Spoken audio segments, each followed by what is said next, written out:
নমস্কার বন্ধুরা, আবার একটা নতুন ভিডিওতে আপনাদের সবাইকে স্বাগত। দেখুন আমি এখানে ছোটো ছোটো টুকরো করে লাউ কেটে নিয়েছি, আর এখানে 3টে কাঁচা লঙ্কা, একটু আদা আর একটু মুগ ডাল সকালে উঠে আমি ভিজিয়ে রেখেছি। তো এই মুগ ডালটা আমি একটু বেটে নেবো।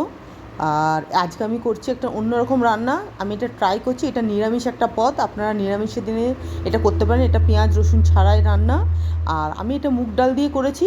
কিন্তু লাস্ট পর্যন্ত খেয়ে দিয়ে বুঝলাম যে এটা মুগ ডালের থেকে মনে হয় ছোলার ডালে করলে বেশি ভালো হবে। তো এরকম সাদা তেল নিয়ে নিয়েছি, কড়াইয়ে দিয়ে দিয়েছি কালো জিরে আর শুকনো লঙ্কা, তার মধ্যে আমি লাউগুলোকে দিয়ে দিলাম। আর ওখানে আমি আদা কাঁচা লঙ্কাটা বেটে নিয়েছিলাম।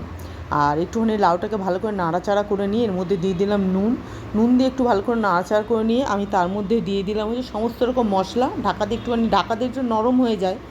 নরম করে নিয়ে এর মধ্যে আমি সব জিরে গুঁড়ো, ধনে গুঁড়ো, কাশ্মীরি লঙ্কা গুঁড়ো, লাল লঙ্কা গুঁড়ো এবং আদা কাঁচা লঙ্কার বাটাটা দিয়ে দিলাম। ভালো করে নাড়িয়ে দেখুন কতটা কমে গেছে। এটা আমি 500 গ্রামের একটা লাউ এনেছি, তার 4 ভাগে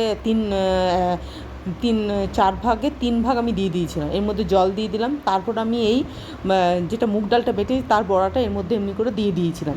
তো তার মধ্যে আমি নুন দিইনি, কিন্তু আপনারা একটু নুন দেবেন বড়াটার মধ্যে। আর এটা আপনার ছোলার ডাল দিয়ে অবশ্যই করবেন। এটা আমি নিজস্ব খেয়ে দিয়ে বলছি যে মুগ ডাল দিয়ে করেছি, মুগ ডালের মানে কোনো টেস্ট পাইনি আমি এটাতে। তো এটা আপনারা ঝিঙে দিয়েও করতে পারেন, লাউয়ের বদলে আপনারা ঝিঙে দিয়েও করতে পারেন, সেটা দিয়েও হবে। আমি নেক্সট টাইম যদি লাউয়ের সাথে বা ঝিঙের সাথে যদি ছোলার ডাল দিয়ে করি, তো সেটা আমি ভিডিওটা আপনাদের শেয়ার করব। সাথে দিয়ে দেন একটুখানি গরম মশলা। হয়ে গেল আমার আজকে একটা অন্যরকম রান্না, লাউয়ের তরকারি। কেমন লাগলো প্লিজ একটু জানাবেন। প্লিজ আমাকে একটু আমার চ্যানেলটাকে সাবস্ক্রাইব করবেন, পাশে থাকবেন। সবাই ভালো থাকবেন, সুস্থ থাকবেন। ধন্যবাদ।